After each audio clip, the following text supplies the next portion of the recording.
Hey everybody, peace and power and elevation be to all of you. This your girl Tiffany coming through here live in effect. So today or tonight's subject is going to be about an African American astronomer, a black woman, because March is Women History Month, and we honor all the women that have made a contribution to the world globally, right? Especially black women. It's very important that we honor our sisters, all right? Because the sisters has been doing a lot of things and have been doing the work and don't get the credit that they deserve. All right. But anyways, I want to talk about this particular woman here. And I've been studying a lot of information on her for a while. All right. So I have happened to see one of her videos dealing with astrobiology, astronomy. So this sister that I'm talking about, her name is Al Aomawa Shield. So Aomawa Shield is an astronomer. Also, I want to present some information that I just learned of today. Okay. So, anyways, make sure you guys like and subscribe to my channel, hit the notification bell, share my channel, etc. All right, then. So let's go ahead and get started.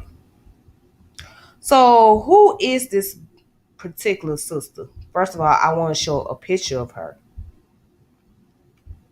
As you can see, she's a very beautiful woman, very beautiful, very magnificent, beautiful sister. Okay. Um, I also want to share some information on her as far as her biography is concerned.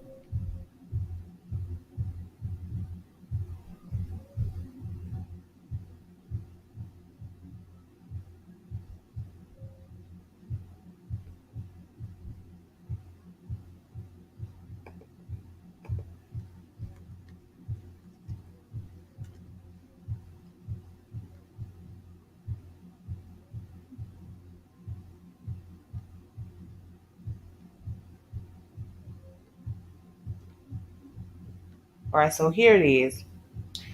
All right, so here's some Wikipedia source information about her. So Aomawa Shield is an associate professor of physics and astronomy at UC Irene.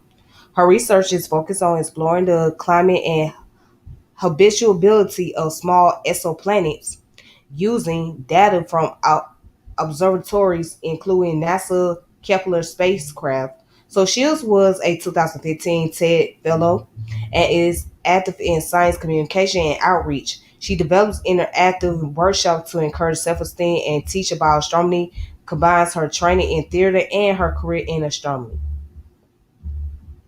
All right. So it goes into her early life and education. So Shields describing watching the movie Space Camp at age 12 and sparkling the question, are we alone? Shields attended Phillips Astor Academy, graduating in 1993. As a student there, she and other interested in physics often rose early in the morning to look at Jupiter's moons.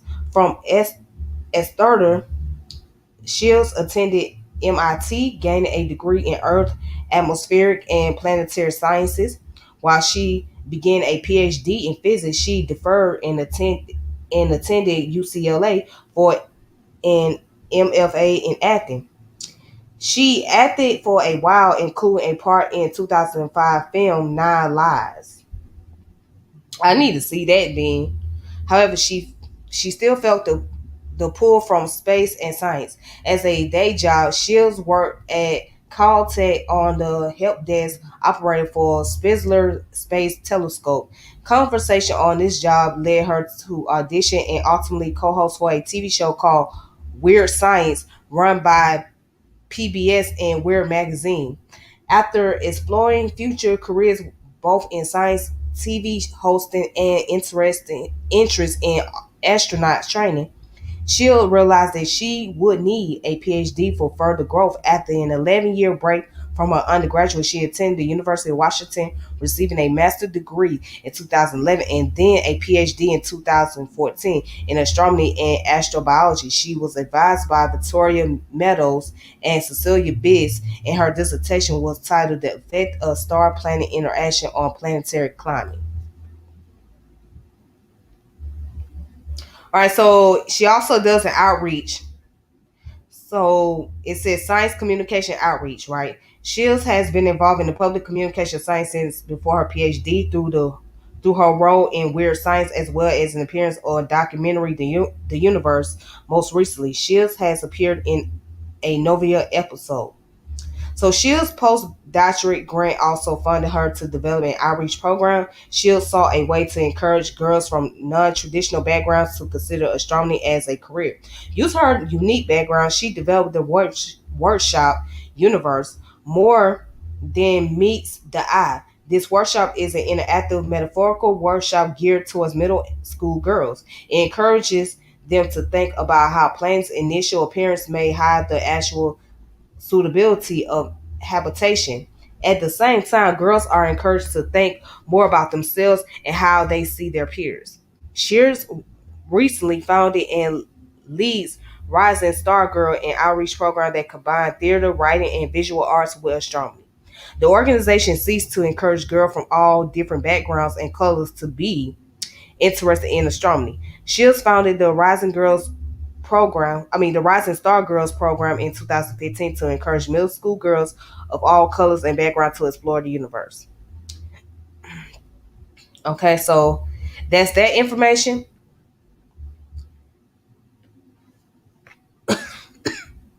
So I think what she doing is a great deal for our community. I think what she doing is a great deal for our community because it's necessary. It's necessary to get more and more black people involved in STEM. Okay. I'm a big advocate of STEM. I support that. But I think that we should also understand the beginnings of science, understand philosophy as well. Not just deal with science from the concrete perspective, but also understand the philosophy. So, all right, so I just want to show you guys something real quick. Okay, so this is some of her works that she done did, right?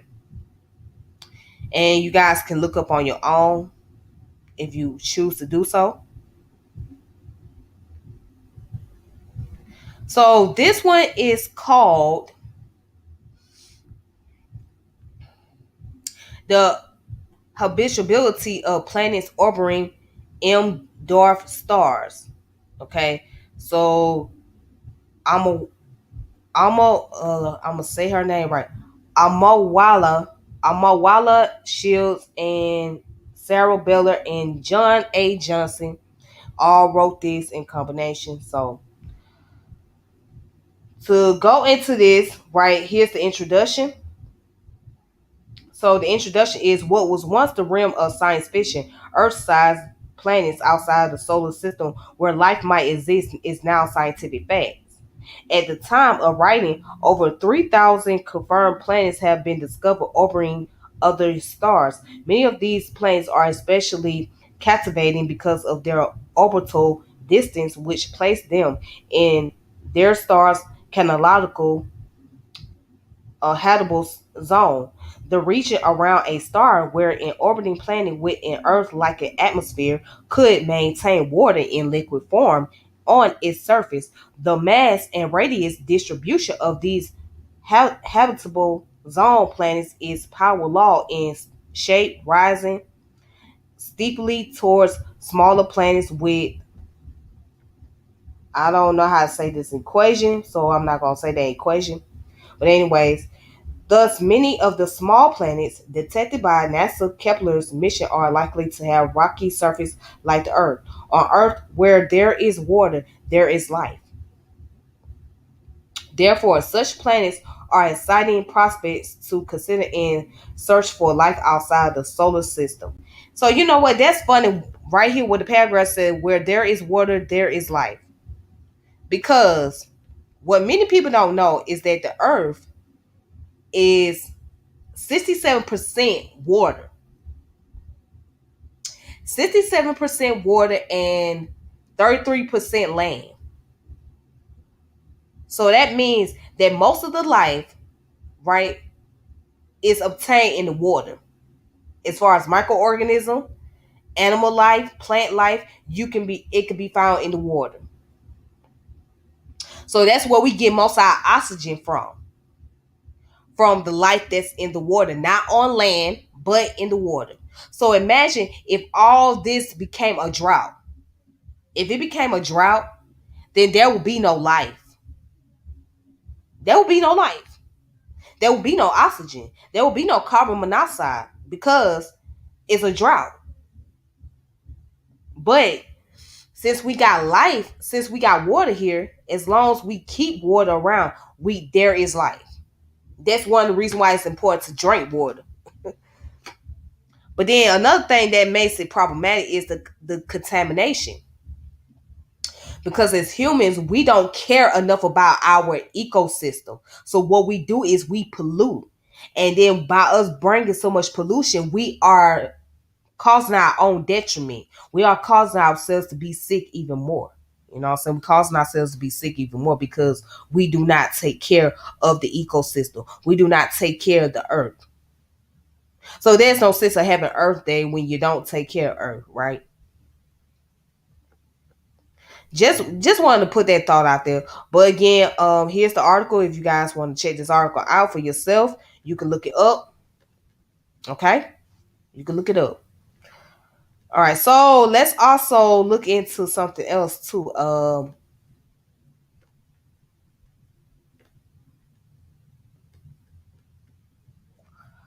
right, so there's another article. I'm gonna kind of skip that article for tonight.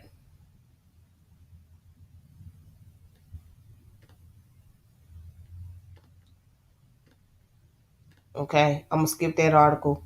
But here's a book that you guys can check out that goes more into black women in STEM, which is called Changing the Equation 50 plus US Black Women in STEM. All right. And this book is written by Tanya Bolden. So that book basically goes into African American women or black women in a diaspora that are in different part of the STEM program, whether it be physics, biology, neuroscience, ecology, chemistry, whatever you can name. They all a part of that field. Okay. All right. So, anywho, so now let's go into this new terminology that I just learned today. I learned a new term called panspermia. I didn't know what panspermia was, but I want to read to y'all real quick. So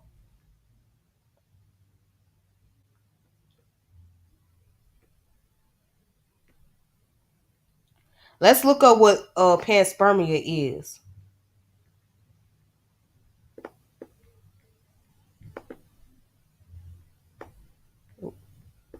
All right. Peace. What's going on, hotel? What's up? What's up? What's going on? All right. So let's look up what panspermia is because this is all a learning. This is something new for all of us, for those of us who are not familiar with it, but it's pretty logical and it sounds very familiar. So panspermia theory argues that life is originated in space and in spatial ices and continuously distributed to the planets by comets and meteorites. So the soft panspermia theory stays one step behind. According to this, instead of living forms, amino acids, sugar, and the molecules required to form RNA are produced in space. Experiments consisting in the irradiation of interstellar ice analog with stellar like UV radiation have shown that indeed the building blocks of the RNA can be produced in space. So, moreover, these laboratory results agree well with the measurement obtained from the meteorites and the data gathered by the Rosetta mission from Comet C67 slash, I'm not going to say all of that. Anyways, the implication of this soft theory are innumerous, since as a result, life forms in the cosmos will be compatible at the molecular level. All right. So astronomers are deeply involved in the investigation of the emergence of life in the universe. They are working at different levels, from the investigation of the formation, remote detection of life related molecules, to studying planet formation and searching for exoplanets with signatures of life. All right. So it kind of goes in. So what I was presenting to you guys about the astronomer, right? The sister, she pretty much kind of goes into the panspermia concept of life, because it's like you looking at other planets, not only just looking at life here on Earth and in the space, but also other possibility of life in other planets as well, which is very interesting. So I will formulate a question afterwards, but let me get through this information. So you can also look it up on Wikipedia if you choose to.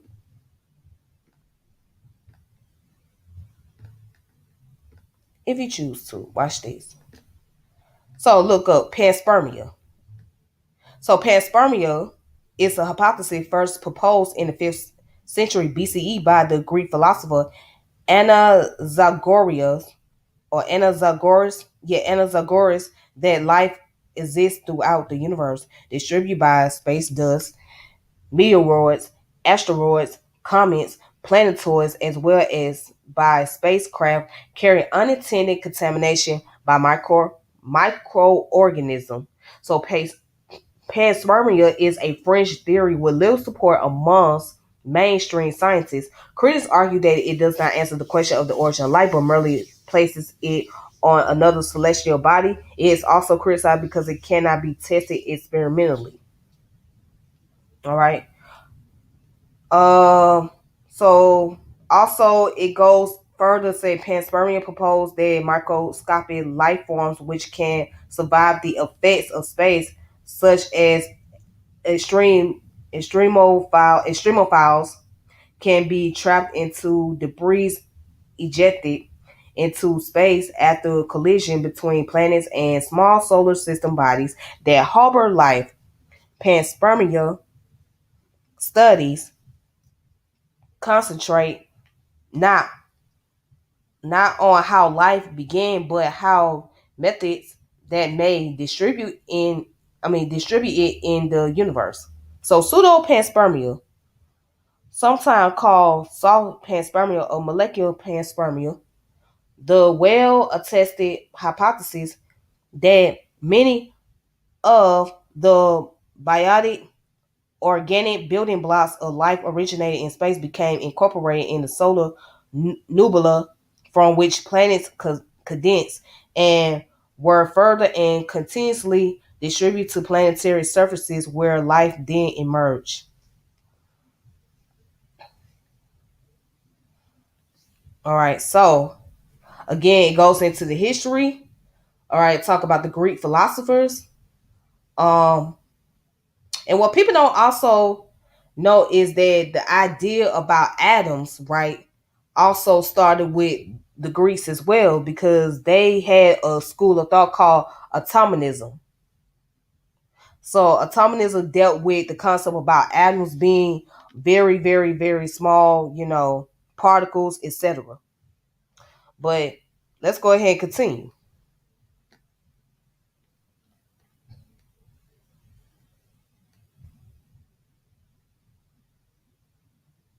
All right, so down here it says the first mention of panspermia was in the writing of the 5th century BCE philosopher Anaxagoras, right? So it began to assume a more scientific form through the proposal of various individuals, as you can see here. Um,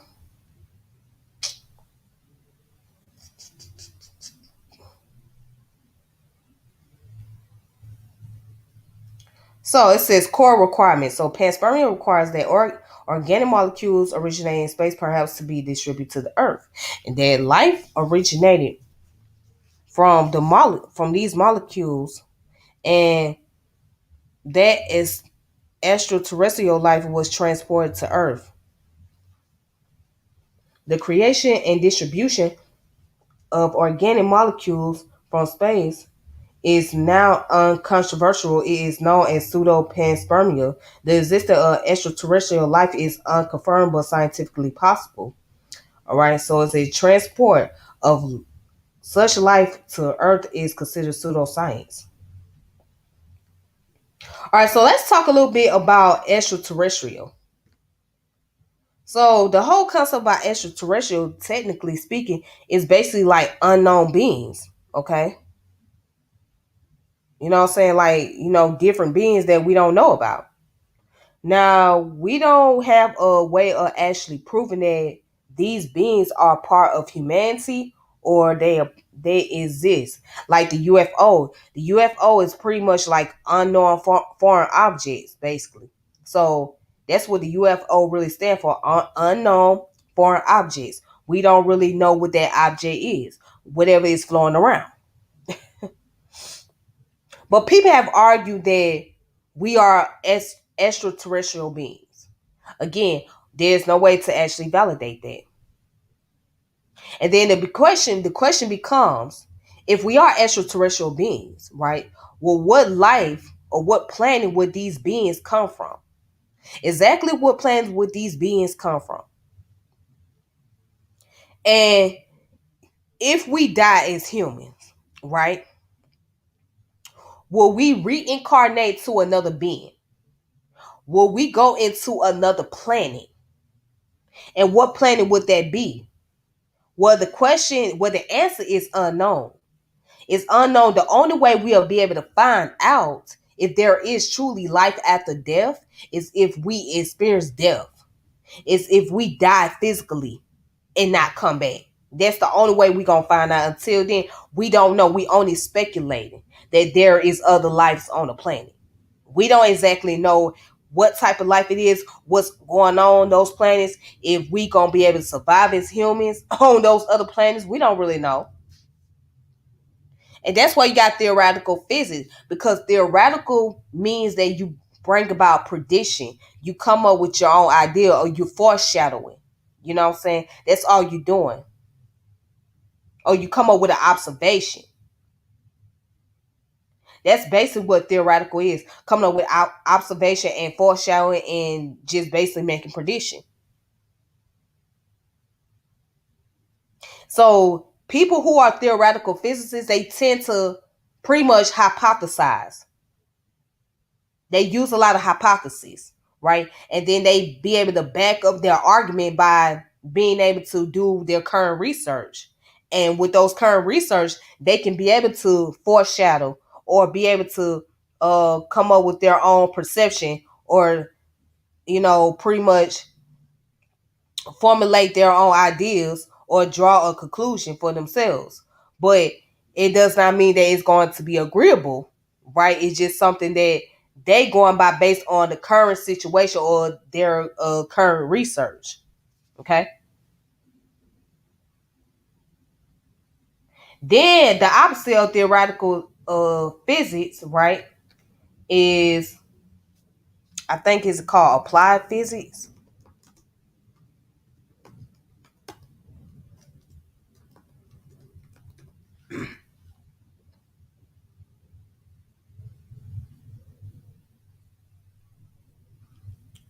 Okay, let me look up opposite of theoretical physics.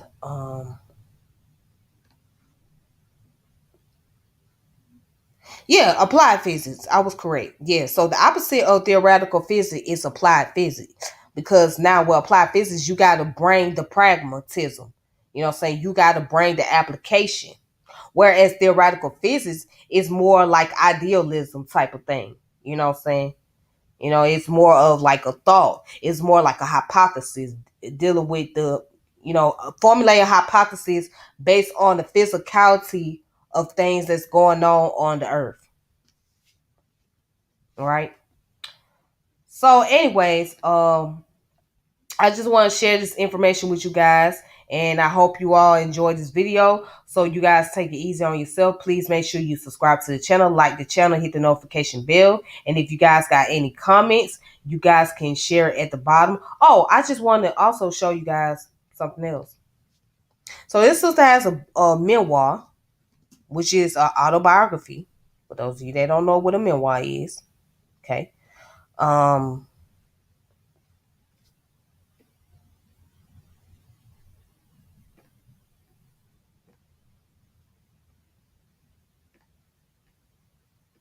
mhm.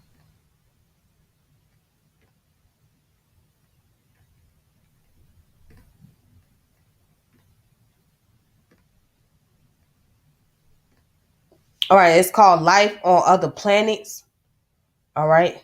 So this is her memoir, Life on Other Planets, a memoir of finding my place in the universe. All right. So again, check out the sister. If you have not ever heard of her, make sure you check her out. You can check out her YouTube videos, her lectures. If for those of you that's actually, especially those of you that are into astrotheology, if you're into astrotheology, it'll be a great thing for you to look up this sister's information. Somebody pretty much exposed me to her a couple of months back, and I didn't know anything about her, so I looked her up, and I think her information is great. It is loaded. To be honest with you, it's very technical because there's a lot that goes into this, but it is worth it. So if you, especially if you're into astrotheology and astrobiology, it'll be great to study up on this sister right here. So, all right, so you guys take it easy on yourselves. And I'm gonna type her name in here for you guys if you want to know who I'm talking about. All right. All